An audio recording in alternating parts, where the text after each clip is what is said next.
Bismillahirrahmanirrahim. Assalamualaikum warahmatullahi wabarakatuh.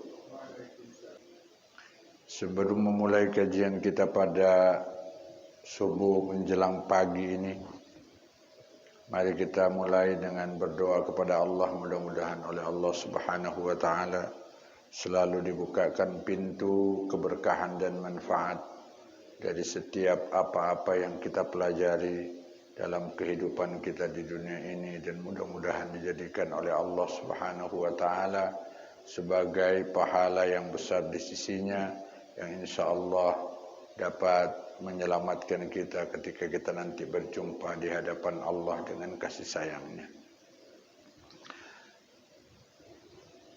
الفاتحة إلى حضرة النبي المصطفى محمد صلى الله عليه وسلم أن الله سبحانه وتعالى اغفر لنا ذنوبنا ويبارك لنا في حياتنا بسر الفاتحة. أعوذ بالله من الشيطان الرجيم. بسم الله الرحمن الرحيم.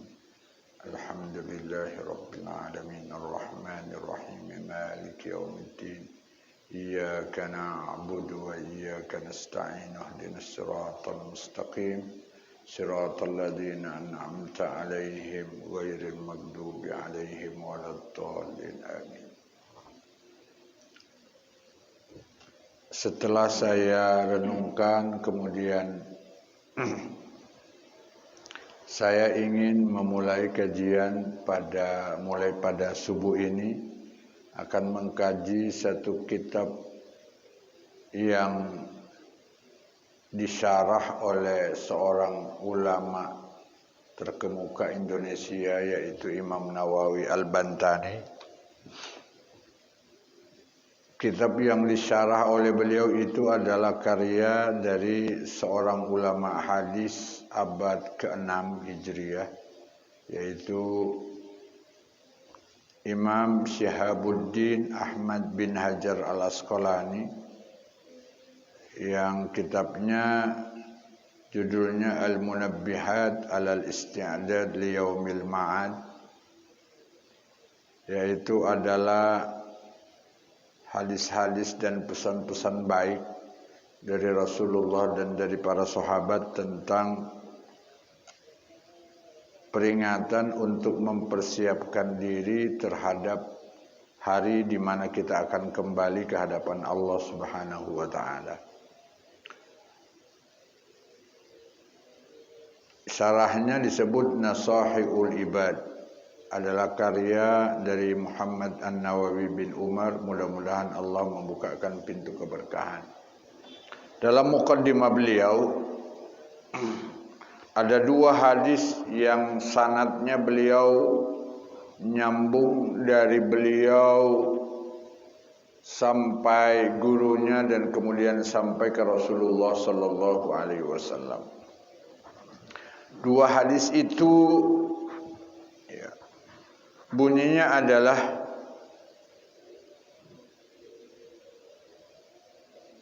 wa an Abi Dzar radhiyallahu anhu an Rasulillah sallallahu alaihi wasallam yarwi an Rabbih azza wa jalla. Hadis dari Abu Dzar yang merupakan hadis kursi yang diriwayatkan oleh Rasulullah sallallahu alaihi wasallam dari Allah Subhanahu wa taala. Maka ini disebut hadis kursi. Hadis kursi itu adalah hadis yang maknanya dari Allah tapi lafadznya dari Rasulullah sallallahu alaihi wasallam. Bedanya dengan Al-Qur'an, kalau Al-Qur'an makna dan lafadznya langsung dari Allah. Kalau ini maknanya dari Allah tapi lafadznya Rasulullah yang melafadzkan. Kalau bahasa kita yang membahasakannya adalah Rasulullah, tapi maknanya, substansinya disampaikan oleh Allah kepada Rasulullah sallallahu alaihi wasallam. Apa bunyi hadisnya? Ya ibadi, inni haramtu zulma ala nafsi wa ja'altuhu bainakum muharrama fala tazalamu. Wahai hambaku, kata Allah dalam hadis qudsi ini, sesungguhnya aku itu mengharamkan kezaliman pada diriku. Allah itu sebenarnya tidak akan ada yang nuntut. Sehingga kalau Allah zalim, nggak ada yang nuntut. Itu saja Allah haramkan pada dirinya, Pak. Dia tetapkan bahwa saya aja mengharamkan pada diri saya, pantang bagi diri saya, kata Allah, untuk melakukan kezaliman. Ya. Maka Allah itu namanya Al-Adil. Allah yang maha adil. Kenapa? Karena Allah mengharamkan kezaliman pada dirinya. Ya. Maka kalau kemudian Allah sudah menggariskan bahwa orang yang berbuat baik pasti akan Allah balas dengan kebaikan, siapapun dia. Maka supaya Allah Subhanahu wa ta'ala tidak menzolimi orang yang tidak percaya dengan Allah sebagai Tuhan satu-satunya, la ilaha illallah, tiada Tuhan yang patut disembah kecuali Allah. Orang ini tidak percaya dengan Allah, tapi dia berbuat kebaikan yang diperintahkan oleh Allah. Maka Allah apa? Akan mengganjarnya, Pak, memberikan kebaikan yang sama.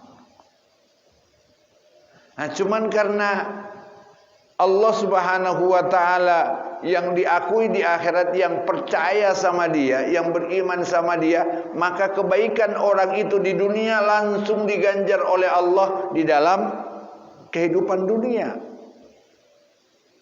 Maka dalam beberapa hadis kata Rasulullah sallallahu alaihi wasallam, orang kafir kalau berbuat baik oleh Allah langsung diganjar di dunia. Banyak kan ada orang non muslim tapi dia nyumbang. Dia memberikan sumbangan kepada mana? Kepada orang-orang Islam. Kan itu kebaikan yang diperintahkan oleh Allah. Maka Allah kah berkewajiban memberikan ganjarannya, Pak. Wajib bagi Allah untuk kemudian supaya menghilangkan kezaliman yang pernah Allah titahkan. Apa? Inni haramtu zulma, aku mengharamkan kezaliman. Maka kalau aku saja Tuhanmu yang menciptakanmu mengharamkan pada dirinya kezaliman, maka tolong, kata Allah, aku jadikan mulai hari ini dengan syariat Islam yang dibawa oleh Nabi Adam, Nabi Nuh, Nabi Ibrahim, dan selanjutnya sampai disempurnakan syariat Islam itu oleh Rasulullah sallallahu alaihi wasallam. Ja'altuhu bainakum muharrama, aku jadikan kezaliman itu adalah haram. Maka tidak boleh kita saling menzalimi. Apa sih zalim itu? Zalim itu secara lafdi maknanya adalah menempatkan sesuatu yang bukan pada tempatnya. Memposisikan sesuatu bukan pada proporsinya, itu adalah kezaliman, Pak. Umpamanya nih kacamata saya pakai di mana? Kacamata saya pakai di belakang gitu. Itu kezaliman, Pak. Secara bahasa. Karena menempatkan sesuatu tidak pada tempatnya. Ada orang pakai sepatu di kepala, Pak. Itu kezaliman. Maka kalau orang harusnya kita berbuat baik, kita harus berbuat adil, terus kita curangin, itu kezaliman.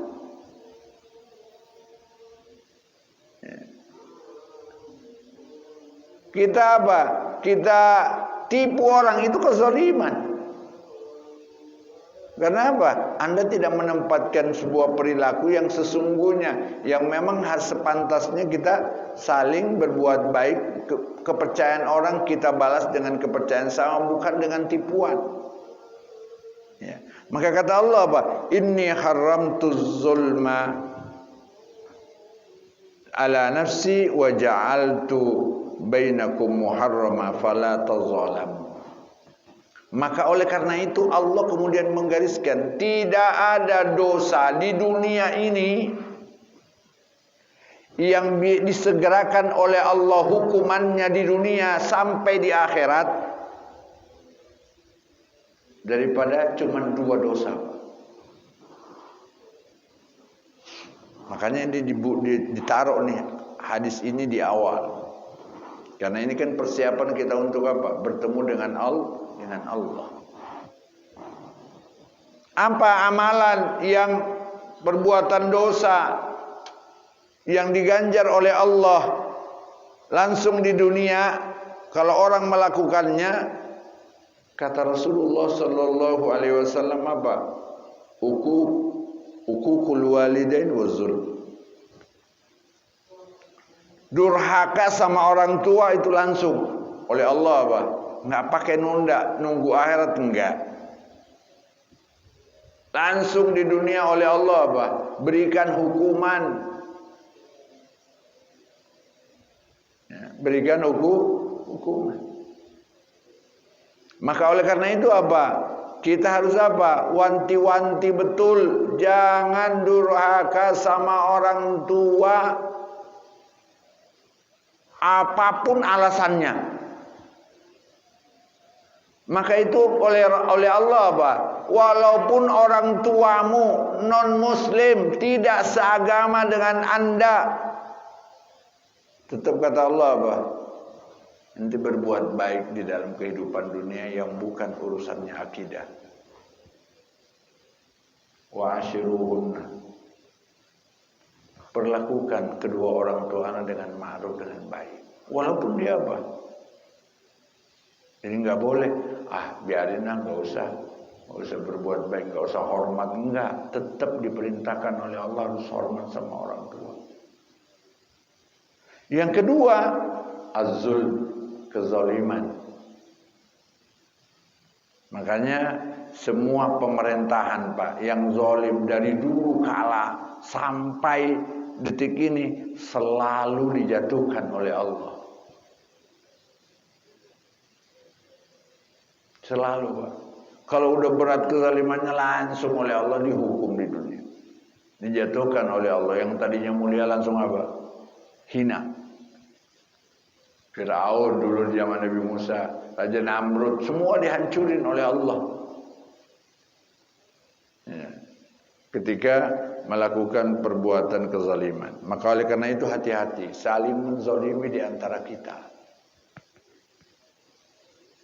Ya. Allah murka betul kalau orang saling menzalimi. Makanya Allah declare melalui hadis kursi ini, aku saja Tuhanmu haram untuk menzalimi hambanya. Saya loh Tuhan Anda yang menciptakan, saya nyatakan haram bagi aku. Maka tolong jangan pernah ada di antara kita saling menzalimi. Hanya karena kepentingan duniawi semata. Ya Allah, terlalu kecil Pak manfaatnya. Kebaikannya cuma sementara kadang-kadang. Ya Allah, hukumannya manjang. Gitu. Kemudian Allah lanjutkan hadis kursi ini melalui Rasulullah SAW. Ya ibadi kullukum dhallun illa man hadaitu fastahduni ahdikum. Wahai hambaku, semua anda itu hakikatnya di mata Allah itu adalah tersesat. Kecuali apa? Kecuali yang aku berikan hidayah. Maka hidayah itu Pak, hak prerogatif Allah, bukan hak manusia, bukan hak malaikat, bukan haknya Rasul. Itu hak prerogatif Allah. Cuman Allah yang bisa memberikan. Makanya Rasulullah sallallahu alaihi wasallam ya, ketika pamannya meninggal dia bersedih betul. Kenapa? Karena dia bisikin ke pamannya Abu Talib 3 kali, Pak. Ya ammi kul hadhil kalimati uhajjuka indallah. Paman, ucapkan kalimat ini, nanti aku akan membelamu di hadapan Allah walaupun ente belum berbuat baik. Kalimat apa, Pak? La ilaha illallah Muhammadur Rasulullah. Kalimat ucapkan ini, paman. Udah 3 kali dibisikin, pamannya enggak. Oleh Allah ketika udah 3 kali, oleh Allah langsung apa? Ditegur oleh Allah. Innaka la tahdi man ahbabta walakinallaha yahdi man yasha. Muhammad, engkau tidak akan pernah mempunyai peluang untuk memberikan hidayah kepada seseorang walaupun itu orang terkasihmu, orang yang paling kau sayangi. Tapi apa? Itu haknya Allah, Muhammad. Diingetin oleh Allah. Maka oleh karena itu apa? Mahal harga hidayah itu, Pak. Inilah makanya kita harus pertahankan hidayah Allah. Inilah makanya kita harus selalu apa? Ngedengerin pengajian, Pak, supaya apa? Kita bisa mempertahankan iman kita, mempertahankan nilai hidayah Allah Subhanahu wa taala. Itu harganya mahal. Karena mahal harganya, makanya selalu dipesankan oleh khatib setiap berkhutbah. Bahkan ini menjadi syarat rukun khutbah. Usikum bitaqwallah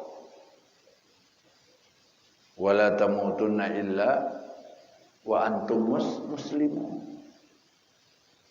Kenapa? Karena hidayah ini mahal.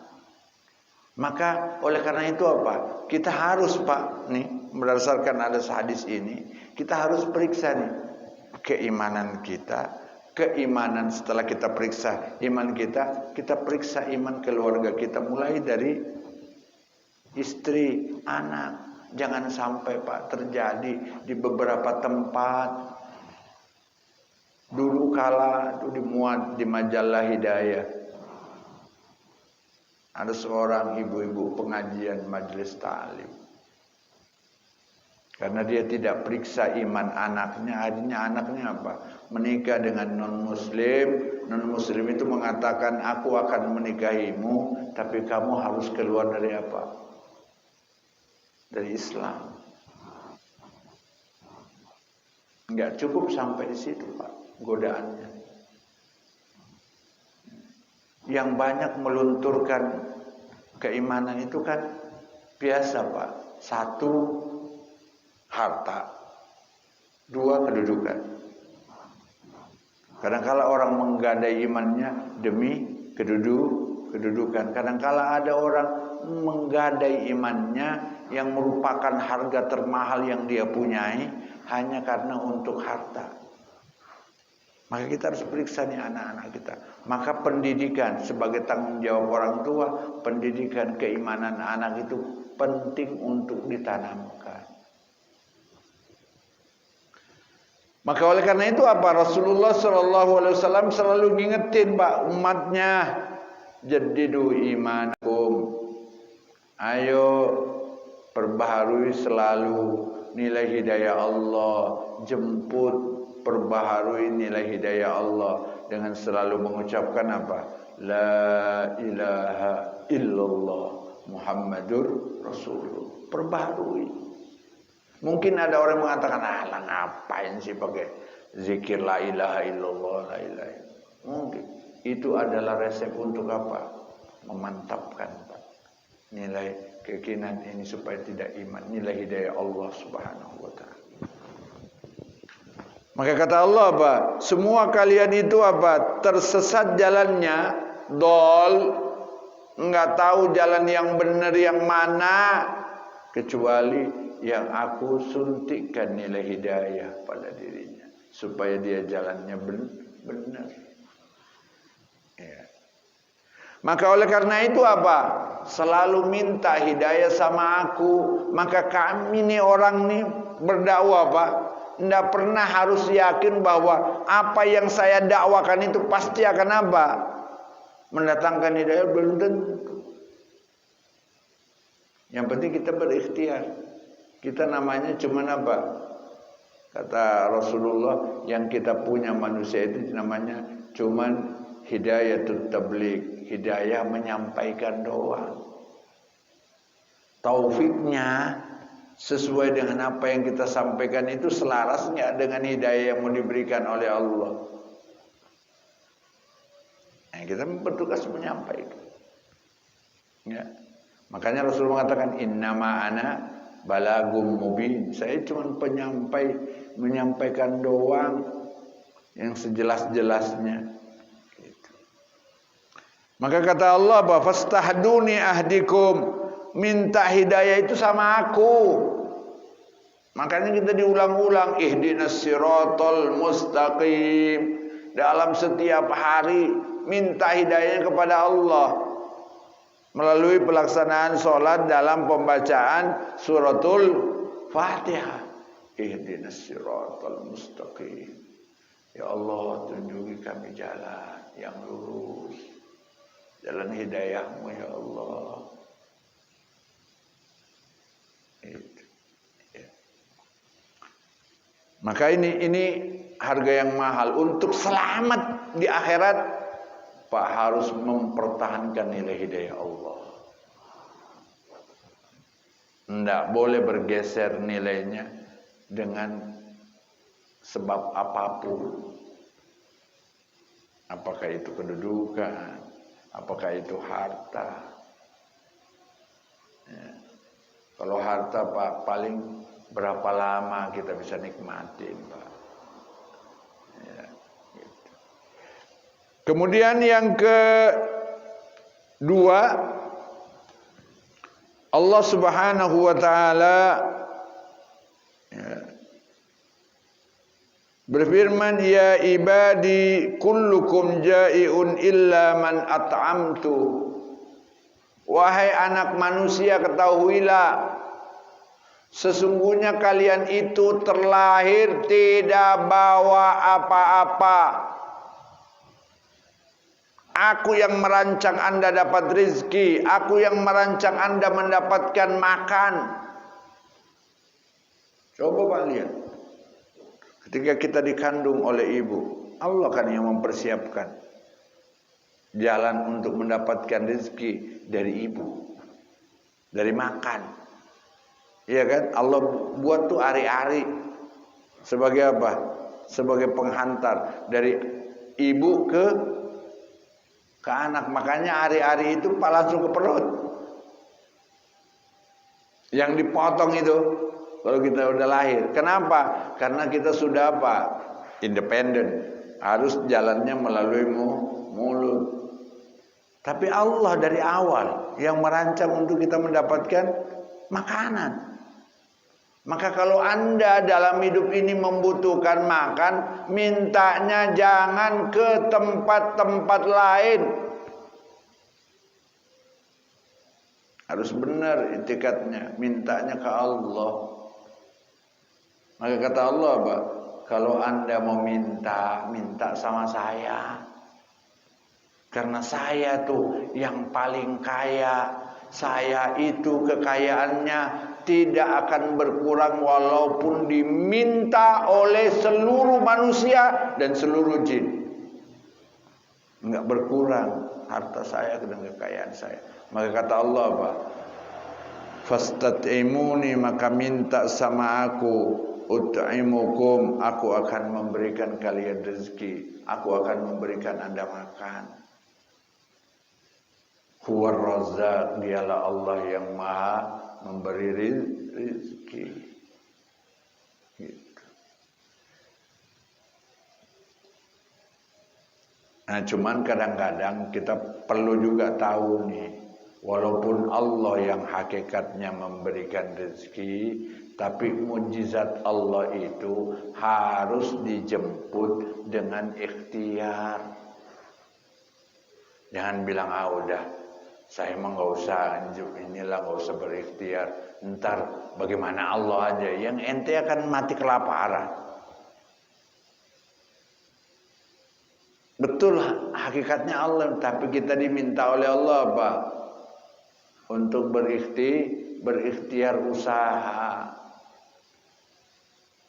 Ya, makanya banyak tuh nasihat-nasihat dari kehidupannya Nabiullah Ibrahim, dari perjalanannya Rasulullah SAW, semua itu nasihat Pak. Untuk kita apa? Ikhtiar. Walaupun kita tahu hakikatnya yakin, tapi Allah mengatakan mukjizat saya akan saya realisasikan pada orang-orang yang meluruskan jalannya dengan ikhtiar. Makanya lihat Nabiullah Ismail ketika dia minta makan, nangis ketika dibawa oleh ibunya, oleh ayahnya Nabiullah Ibrahim ke sebuah lembah yang tidak ada sumber kehidupan. Ketika dia menangis, apakah kemudian Siti Hajar ntar bagaimana Allah? Enggak.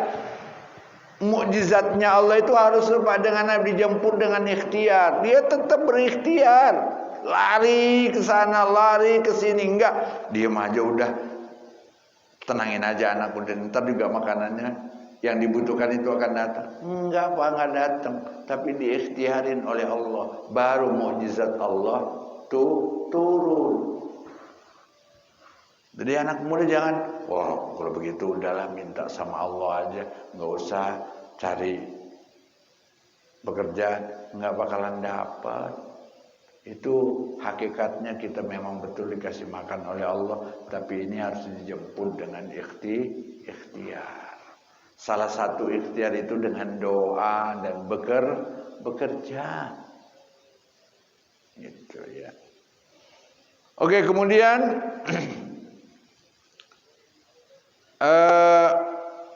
Rasulullah sallallahu alaihi wasallam menyanjutkan, ya ibadi innakum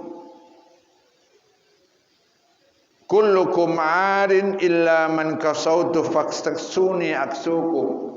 Wahai anak manusia, semua kalian itu hakikatnya telanjang, nggak punya apa-apa. Pakaian, lihat kalau kita kembali ke hakikat kita Pak, dulu lahir nggak bawa apa-apa, tapi Allah merancang dalam kehidupan kita untuk kemudian apa? Kita bisa mendapatkan pakaian untuk menutup aurat. Maka kata Allah apa? Kalau mau cari pakaian itu, minta pakaian itu, pakaian yang baik itu sama aku, karena aku yang memberikan Anda pakaian. Pakaian itu termasuk perhiasan hidup Pak. Makanya disebut ada fashion, perhiasan hidup. Maka kalau Anda mau menghiasi kehidupan Anda, hiasilah dengan pakaian-pakaian yang telah disiapkan oleh Allah. Jangan Anda pilih pakaian sendiri yang tidak sesuai dengan perhiasan yang disiapkan oleh Allah. Makanya banyak orang zaman sekarang katanya pakaiannya adalah perhiasan, tapi hakikatnya dia telanjang. Gitu. Ya kalau begitu mah menangan kebo Pak, dari dulu nggak punya pakaian. Itu maka apa? Ayo kita apa? Berpakaian, berhias dengan perhiasan yang disyariatkan oleh Allah. Fastaksuni aksukum. Gitu. Kemudian Allah melanjutkan, ya ibadi innakum tukhti'una bil-laili wan-nahar wa naghfiruz dzunuba jami'a fastaghfiruni aghfirukum. Wahai anak manusia, kalian itu melakukan dosa. Aghfiruz dzunuba jami'a, aku ini sudah menyiapkan diri karena tahu Anda itu tempatnya melakukan dosa dan salah. Aku tempatkan diriku apa? Menghapus dosa-dosamu. mengabaikan, melupakan. Maka kata Allah, kalau anda pengen menghapus dosa-dosa, fastaghfiruni, ayo minta ampun sama aku. Nah, cara minta ampun yang baik itu apa? Ya. Kalau kita mau selamat dalam hidup ini, Pak, kan Allah sudah menetapkan, Pak, orang yang timbangan amal baiknya lebih banyak daripada keburukannya, itulah orang yang selamat. Dan Allah tetapkan itu, selamat. Lah terus bagaimana kalau seandainya saya ini, Pak, saya tahu, saya yakin, kata Allah saya ini selalu melakukan dosa, maka apa yang harus dilakukan dalam kehidupan ini? Cuma dua, Pak, jalannya. Kalau kita ingin menimbang sesuatu, jalannya cuma dua, supaya seimbang, supaya lempeng tuh timbangan. Kalau ada dua mata timbangan kayak timbangan keadilan itu, ya, cuma dua caranya. Apakah yang berat ini saya ambil, saya pindahkan kepada yang ringan untuk seimbang. Artinya apa? Kalau dalam amal keburukan, anda ini kalau mau selamat, ketika kita mengakui bahwa amal saya dikit, ayo apa? Kurangin dengan minta ampun. Atau yang kurang itu ente perbanyak. Cuma dua kan kemungkinannya. Ente kurangin yang lebih, yang banyak, menurut keyakinan itu, oh saya dosanya banyak nih. Oke, kurangin yang banyak itu. Dengan banyak apa? Minta ampun. Atau anda apa? Perbanyak yang kurang ini yang ringan. Isinya apa? Dengan amal soleh. Makanya Rasulullah SAW apa? Mengatakan, wa atbi'is sayyi'atal hasanata tamhuha. Hai anak manusia, bertakwalah kamu dimanapun kamu berada, dan berbuat baiklah untuk mengurangi perbuatan buruk. Anda akan menghapus perbuatan buruk yang pernah kau lakukan. Wa atbi'is sayyi'atal hasanata tamhuha. Kalau anda melakukan satu dosa, maka apa? Supaya menghapus dan mempunyai nilai plus. Kalau saya melakukan dosa satu, harusnya saya mendatangkan kebaikan dua. Maka saya apa? Mengurangi nilai ini, tapi plus satu. Makanya karena rahmat Allah, Pak, ingin kita selamat. Makanya setiap kita berbuat baik, oleh Allah tidak dua ganjarannya, Pak, 10. Maka kalau saya nih umpamanya nih berbuat dosa di mata Allah, ya, di mata Allah, di dosa di mata Allah, saya berbuat dosa itu nilainya cuma 1. Tapi kalau saya berbuat baik, makanya kata Rasulullah, kalau anda meyakini anda melakukan sebuah dosa, cepat-cepat lakukan kebaikan, apapun nilai kebaikannya. Apakah ente sedekah? Apakah ente nolongin orang? Ya, nolongin orang. Saya banyak dosanya nih. Kemarin berbuat dosa di mata Allah. Kenapa? Ya Allah, saya sholat Jumat enggak. Saya tahu nih. Udah, kalau begitu apa? Saya, kan itu satu dosa tuh. Ya, udah saya berbuat baik. Dengan berbuat baik itu berarti apa? Saya mau menyeimbangkan timbangan. Atau membuat timbangan yang ringan itu jadi berat dengan apa? Saya melakukan kebaikan. Cuman dua itu doang. Lakukan kebaikan atau anda minta ampun sama Allah yang banyak atas segala dosa. Atau anda seimbangkan dengan banyak melakukan perbuatan baik. Karena perbuatan baik itu akan mengurangi kadar timbangan yang buruk. Itu. Dan itulah hebatnya rahmat Allah. Ya Allah, kalau Allah enggak dengan rahmatnya, Pak, ya Allah, satu perbuatan baik jadi ganjarnya 1. Tapi dengan rahmatnya Allah supaya kita selamat, ya Allah, Allah bilang, anak kasih bonus 9. Supaya Anda mengejar dosa-dosa Anda yang banyak itu tidak terlalu apa? Tidak terlalu lama. Ya. Apalagi kalau udah beramal soleh, terus minta ampunnya juga getol, wah udah kilat itu. Kilat Pak. Kilat langsung tuh. Ibaratnya saya nimbang nih, nimbang apa? Nimbang beras. Wah keberatan nih. Langsung aja ambil centong. Ambil, oh langsung kurang. Pokoknya 15 kilo, saya isiin 17 kan berat tuh.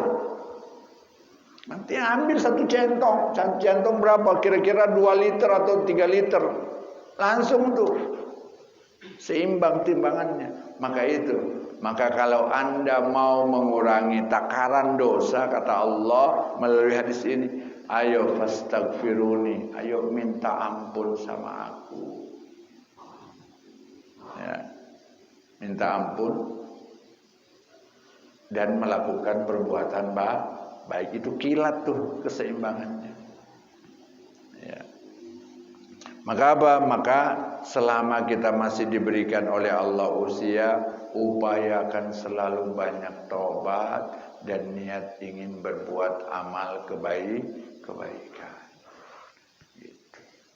Nanti akan ada di sini orang niat berbuat baik aja Pak, itu ganjarannya di Allah Subhanahu wa Ta'ala. Ya, gitu. Kemudian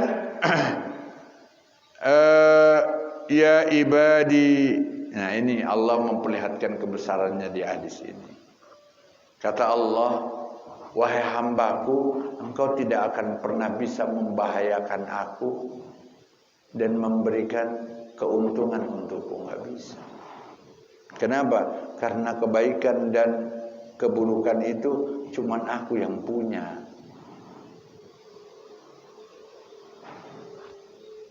Ya. Kebaikan dan keburukan itu cuman aku yang punya hakikatnya. Makanya kata Allah, an-naf'u wad-dar biyadillah, yang bisa memberikan manfaat dan bahaya itu cuman Allah. Maka kalau begitu manusia tidak diberikan ruang oleh Allah bisa membahayakan Allah atau bisa memberikan keuntungan buat Allah.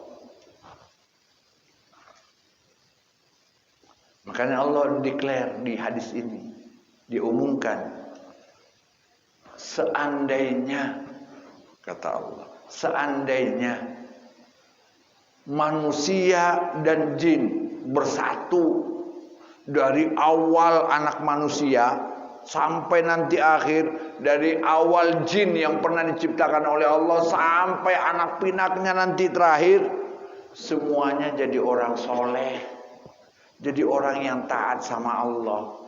Kata Allah apa? Itu enggak nambah kekuasaan saya, enggak nambah memberikan manfaat untuk saya. Oh, enggak nambahin untuk saya apa-apa. Begitu juga sebaliknya, seandainya anak manusia pertama sampai nanti terakhir, jin pertama sampai nanti jin terakhir, semuanya durhaka sama aku, itu tidak akan pernah mengurangi kebesaran dan kekuasaanku. Nah terus kalau begitu ya Allah, apa gunanya saya diturunkan syariat? Itu semuanya kembali ke Anda, bukan keuntungan Allah.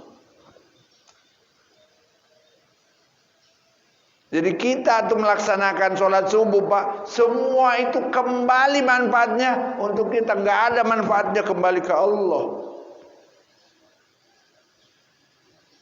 Nggak ada Pak. Allah nggak nambah kebesarannya. Emang kalau semua orang sholat terus Allah nambah gitu? Enggak. Begitu juga seandainya kita semuanya durhaka, nggak ada yang sholat, semuanya nggak ada yang taat sama Allah, emang mengurangi kekuasaan Allah? Allah tetap Allah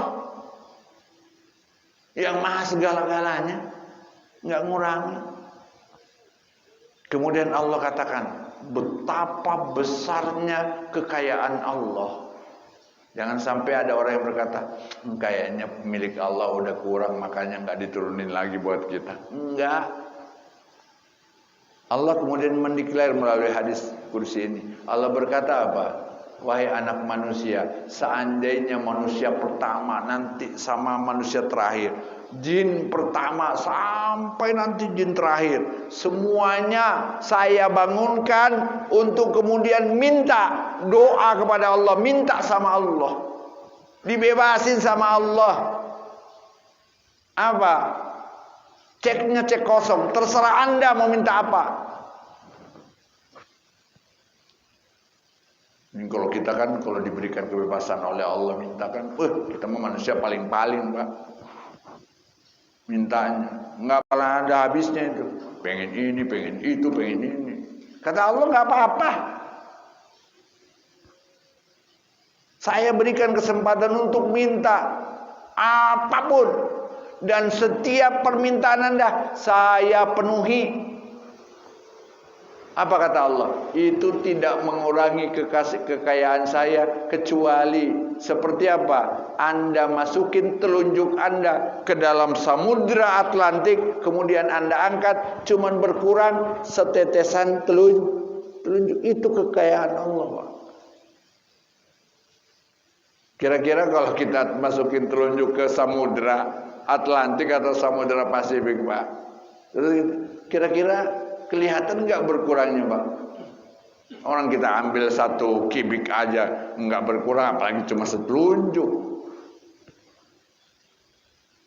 Maka kata Allah, manusia ente mau nyari Tuhan kayak apa? Makanya Allah, nah supaya kita kemudian bahagia ketika berjumpa dengan Allah yang kayak begini deklarnya, maka manfaatkan fasilitas yang diberikan oleh Allah melalui syariatnya, melalui ajaran yang diturunkan kepada Nabi Muhammad sallallahu alaihi wasallam. Ayo kembali ke Allah, tobat, minta ampun, beramal soleh. Nanti beramal soleh yang mana yang paling dihargai oleh Allah? Nanti akan ada penjelasannya. Ya, gitu. Dan semua syariat Allah isinya kedua itu. Ya, gitu. Maka apa? Allah Subhanahu wa taala mendeklar di sini agar supaya kita apa? Itu udah jam berapa, Pak ya? Kok udah terang banget kayaknya. 5:30 ya? Iya. Maka itu hadis yang pertama yang diajarkan oleh Al-Imam An-Nawawi untuk kita ambil berkahnya. Supaya ini kemudian apa? Kita buat keyakinan apa yang disampaikan oleh hadis ini, kita buat sebagai modal pegangan kita. Yang kedua, modal yang disampaikan oleh untuk kita mendapatkan keberkahan hadis yang kedua, hadisnya Rasulullah sallallahu alaihi wasallam dan diriwayatkan oleh Amr bin al-As, Abdullah bin Amr bin As. Bunyi hadisnya, Ar-Rahimuna yarhamuhumur Rahman. Orang yang penyayang itu, orang-orang yang penyayang akan disayangi oleh Allah yang Maha Penyayang. Maka Pak, dalam hidup ini, hati ini harus lembut. Harus lembut. Nah, untuk melembutkan hati, Pak, tidak ada caranya kecuali kita sering-sering ziarah kubur. Orang, Pak, kalau belum sering ziarah kubur, Pak, batinnya itu selalu apa? Kaku, merasa masih sehat. Kalau orang merasa hatinya kaku, Pak, nggak halus, petantang petenteng, rasa paling iya, padahal apa? Ntar juga jadi kuburan, larinya ke kuburan. Makanya itulah kenapa Rasulullah mengatakan, ini apa? Kuntu nahaitukum an ziyaratil kubur ala fazuruha. Dulu di awal-awal Islam, karena Rasulullah khawatir nanti i'tikadnya tercampur dengan nilai-nilai yang tidak benar, Maka kata Rasulullah, dulu aku larang ente ziarah kubur, tetapi setelah mantap nilai keimanan yang diajarkan ke sahabat, kata Rasulullah, sekarang ente ziarah kubur. Kenapa? Karena itu banyak mengingatkan kita tentang kematian, dan orang yang ingat kematian pasti hatinya lembut, Pak. Coba kalau ada preman, Pak, petantang petenteng, hatinya kaku kasar. Terus kalau diingat mati langsung ciut itu, ya ntar gue juga mati. Saya yakin, Pak, kalau ada preman mau nih nodong orang, dia ingat mati nggak jadi nodong, Pak. Nggak jadi nodong itu. Kenapa dia berani? Karena dia nggak ingat mati, Pak. Saat dia nodong, kalau orang itu ingat mati, Pak, saat langsung oleh Allah kasih sakit perut aja, kayaknya perutnya akan membuatnya mati, langsung berhenti, Pak. Maka itulah kata para alim ulama, sering-sering ziarah kubur untuk melembutkan hati. Makanya supaya apa? Kita ini hatinya lembut. Ingat, kita semua akan kembali ke Allah. Enggak ada orang yang kuat. Mau sehebat-hebatnya Anda memerintah, kalau udah ajalnya juga terkembali. Mau petantang petenteng kayak apa juga. Kalau bahasa saya mah, udah wah sok gagah, sok hebat, sok ini. Nggak ada orang yang ditakutin. Iya, itu kalau lagi masih apa? Masih jaya. Itu kalau lagi masih muda. Oh, itu kalau masih kuat. Kalau udah tua, kita kembali lagi, Pak. Makanya Allah gariskan di dalam Al-Quran itu, dulu Anda itu lemah, terus aku kasih kekuatan sedikit demi sedikit. Setelah itu sempurna kekuatanmu. Setelah sempurna, aku ambil dikit-dikit. Mulai dari sekarang, Bapak coba. Dulu waktu kita bayi, ya lo kita nggak bisa ngapa-ngapain, Pak, lemah banget. Maka harus ada pelindung. Siapa yang melindungi? Orang tua. Mengajarkan. Kemudian kita bisa berdiri. Setelah bisa berdiri, tumbuh. Wah, mulai otot. Kekuatan. Setelah itu sempurna tuh. Kalau udah sempurna, Pak, yang namanya manjat gunung, kalau udah sampai puncak pasti turun, Pak. Maka apa? Oleh Allah dikurangi sedikit demi sedikit kekuatan itu. Mulai sekarang, mata dulunya mah nggak pernah pakai kacamata. Sekarang mau udah apa? Kudu harus pakai kacamata. Ya kan, Pak? Dulu ya Allah berdiri dari duduk, wah nggak perlu pakai tolak begini, nggak perlu langsung berdiri. Sekarang ya Allah kalau nggak pakai neken gitu, kayaknya gimana gitu, ya Pak ya, dikit-dikit. Maka kata Allah apa? Sayangi orang kalau Anda mau disayang. Lemah lembut sama orang kalau ente mau dilembutin. Irhamu ar-rahimuna yarhamuhumur rahman. Orang yang penyayang akan disayangi oleh Allah. Dulu pernah di zaman Rasulullah, Pak. Rasulullah itu lagi apa? Menggendong cucunya. Datang orang Badui. Orang Badui kan kasar, Pak. Belum tersentuh nilai iman. Belum tersentuh oleh nilai iman.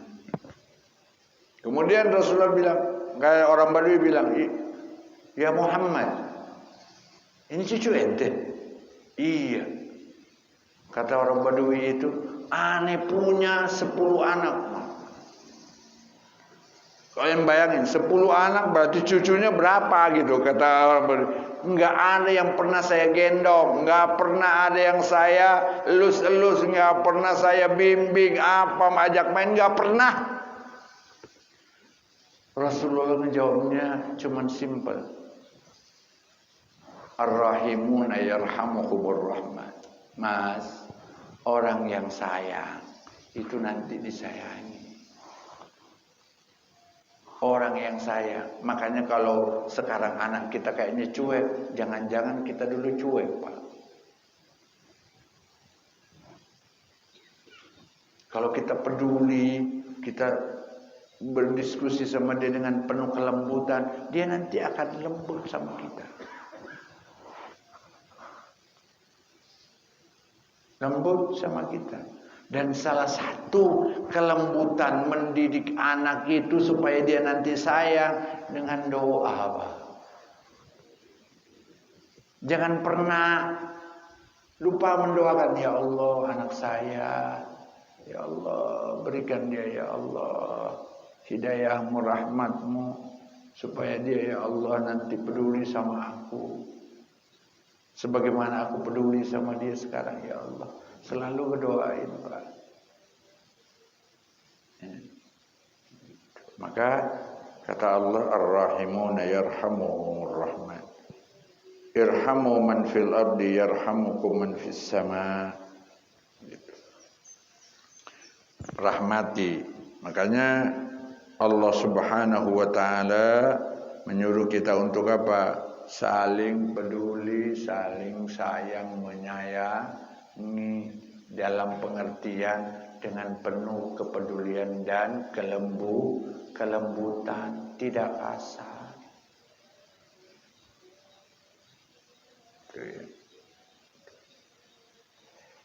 Dan ini merupakan apa? Watak syariat Islam. Syariat Islam itu, Pak, satu, peduli sama sesama, mengagungkan Allah. Itu prinsip dasarnya syariat Islam. Coba lihat, Pak, sholat itu mengagungkan siapa? Zakat berlemah lembut sama orang yang tidak punya. Iya kan, Pak? Coba lihat, waqimus sholata wa atuz zakat. Prinsip syariat Islam di situ, Pak. Mengagungkan Allah, bersayang dan berlemah lembut dengan sesama manusia.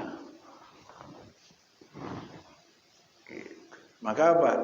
Kata hadis ini, irhamu man fil ardi yarhamukum man fis sama. Kalau Anda mau disayangi sama yang di atas, sama yang ada di langit, siapa yang dimaksud? Ya, yang dimaksud adalah malaikat. Ya. Maka kalau Anda mau disayangi dengan makhluk yang ada di langit, maka apa? Anda harus menyayangi dengan berlemah lembut, dengan berbuat baik kepada makhluk Allah yang ada di bumi, baik yang berakal maupun yang tidak.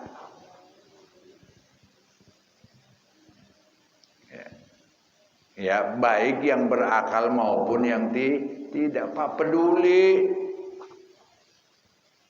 Jangan melihat ada apa, ada makhluk Allah gitu, dibiarin aja. Ya Allah, sampai mati kelaparan. Apapun, walaupun itu bukan manusia, Pak. Orang yang sayang sama situ, turun rahmat Allah. Kalau dia punya dosa yang banyak, Pak, oleh Allah diampunin karena sayang. Pernah, Pak, Imam Al-Ghazali itu dimimpikan oleh teman dan muridnya. Ini saya cerita ini. Cerita ini dulu lah. Ya, karena di sini dimuat. Ini terakhir nih cerita. Dimimpikan oleh muridnya. Kemudian teman dan muridnya ini bertanya, wahai Imam Ghazali, apa yang dilakukan Allah dengan Anda setelah dia meninggal? Ya. Kata Imam Al-Ghazali, waktu saya berhadapan dengan Allah, Allah nanya,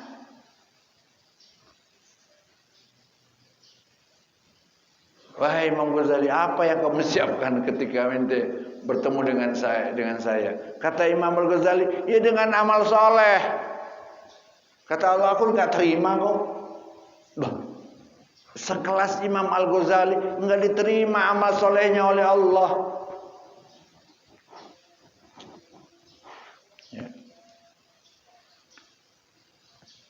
Enggak diterima amal solehnya oleh Allah Subhanahu wa taala. Kemudian apa? Qala bima qaddamta alayya fasirtu azkuru a'mali. Aku kemudian sebut dengan amalku ya Allah. Aku sebut amal-amal baikku ya Allah. Kemudian Allah berkata, faqala lam akbalha. Kalau aku nggak terima, terus apa kamu mau ketemu sama aku? Apa yang mau ente banggakan? Kata Imam Ghazali, kalau begitu aku nggak tahu ya Allah. Kemudian Allah dalam mimpi itu, ya, dalam mimpi itu. Kemudian Imam Al-Ghazali bercerita dalam mimpi itu, wa innama qabiltu maddaka zata yaumin. Saya, wahai Imam Al-Ghazali, kata Allah, saya menerima cuma satu kebaikan yang pernah Anda lakukan, dan satu kebaikan inilah yang menyebabkan Anda aku masukkan ke dalam surga. Kata Imam Ghazali, apa ya Allah? Kata Allah, suatu hari Anda lagi nulis kitab. Karena Imam Ghazali itu karyanya banyak, Pak, tulisan. Suatu saat, wahai Imam Al-Ghazali, ente lagi nulis kitab di siang hari. Tahu-tahu apa? Ada laler nemplok di pulpen Anda. Pulpen dulu kan dicelup begitu, Pak. Nggak kayak sekarang pulpen. Tintanya itu celup baru nulis. Ente habis nyelup, tahu ada laler yang nemplok, Pak. Kehausan. Ente biarin, kata Allah. Ente biarin tuh karena ente sayang. Kasihan banget nih laler kehausan. Ente biarkan dengan penuh kasih sayang, dengan penuh kelembutan sampai dia selesai. Dia terbang lagi karena dia udah kenyang. Baru ente nulis. Kebaikan itu, gara-gara itu engkau kumaafkan, dan gara-gara itu engkau kusayangi, dan gara-gara itu engkau kumasukkan ke dalam surga. Coba itu. Pak, ada cerita yang lain nggak? Jangan Imam Al-Ghazali ini mah nggak jelas. Mungkin ada yang begitu. Oke, kita ke nilai hadis Rasulullah Sallallahu Alaihi Wasallam. Suatu hari ada seorang pelacur pulang dari melacur, Pak. Dari hadis sahih ini, ya, pulang melacur, Pak. Yang namanya pelacur, jangan tanya dia sholat subuh apa ora, Pak. Melacur pulang, rada siang dia pulangnya, Pak. Biasa, kan dia begadang nungguin pelanggan, ya kan. Pagi dia tidur, terus pulang di tengah jalan. Dia nemukan seekor anjing yang kehausan, yang menjulur-julurkan lidahnya karena hampir mati karena kehausan.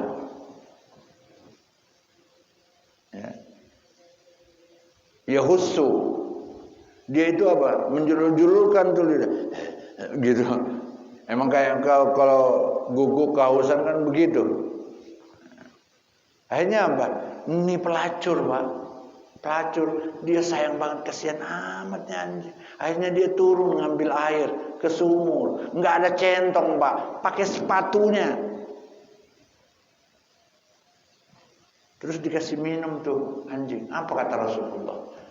Allah masukkan dia ke dalam surga karena kasih sayangnya. Padahal dia pelacur, belum beramal soleh, Pak. Kan mirip-mirip dengan kisahnya Imam Al-Ghazali. Begitu nilai kasih sayang, Pak, di mata Allah. Maka apa? Jangan terlalu bangga dengan banyak amal. Kalau kita sama sesama kasar. Jangan bangga, Pak. Oh, saya udah 20 tahun beramal soleh, belum tentu diterima oleh Allah. Jangan-jangan kayak Imam Ghazali ini gak terima, bagaimana? Apalagi kita kelas Imam Al-Ghazali digituin sama Allah. Cuma apa? Ayo kita berkasih sayang. Ada perbedaan, selesaikan dengan kasih sayang. Dengan apa? Kelembutan. Oh, ente lain, beda. Saya doakan ente selamat. Oh, saya yang satu bilang, saya juga doain ente selamat. Kan enak. Daripada ngedoain masuk neraka. Saya beda sama bapak, saya bilang ente masuk neraka ente. Berarti ente ngedoain saya masuk neraka dong. Mana nilai kelembutannya? Nilai kasih sayangnya. Masa ente tega melihat saya masuk neraka? Mana nilai kasih sayang? Makanya saya suka bilang, kalau ada orang yang ibadahnya bagus, nilai imannya itu tertakar dalam perilaku, Pak.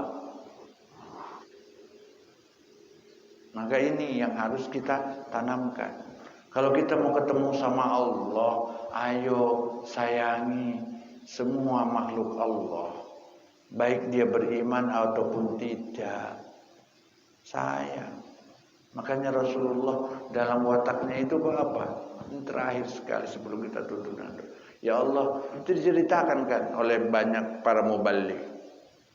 Orang yang suka nyangitin sakit, yang pertama dengan penuh kelembutan jenguk siapa? Rasulullah. Enggak kayak kita balas dendam, ini saatnya nih, biarin doain kelojor deh ente. Kan gitu kita pengen balas dendam. Yang berhak membalas itu cuman Allah. Makanya ajaran inilah yang penting kita aplikasikan dalam hidup. Maka melihat orang dari sisi keselamatannya, Pak, jangan dari sisi kejahatannya. Sejahat-jahatnya orang, pasti dia mempunyai sisi kebaikan. Itu yang makanya kita sayang. Ngelihat orang belum sholat, jangan dimaki-maki, doain dengan penuh kelembutan. Ya Allah, itu ada umatnya Muhammad belum sholat. Jangan bilang, isi neraka tuh. Emang kita yang punya neraka gitu bisa memastikan orang. Gitu. Makanya kita harus punya kelembutan. Itu mungkin yang dapat saya sampaikan dalam kesempatan yang baik ini, dan insya Allah kita akan lanjutkan kajian-kajian pesan-pesan baik ini, karena ini yang banyak dibutuhkan oleh orang kita sekarang, Pak. Banyak yang kita butuhkan setelah kita membahas tentang hukum Allah Subhanahu wa taala, tapi dalam aplikasinya melahirkan enggak nilai-nilai yang bernilai di mata Allah nanti ketika kita berjumpa dengan Allah Subhanahu wa taala. Mari kita tutup dengan doa, mudah-mudahan Allah memberikan keberkahan pada hidup kita.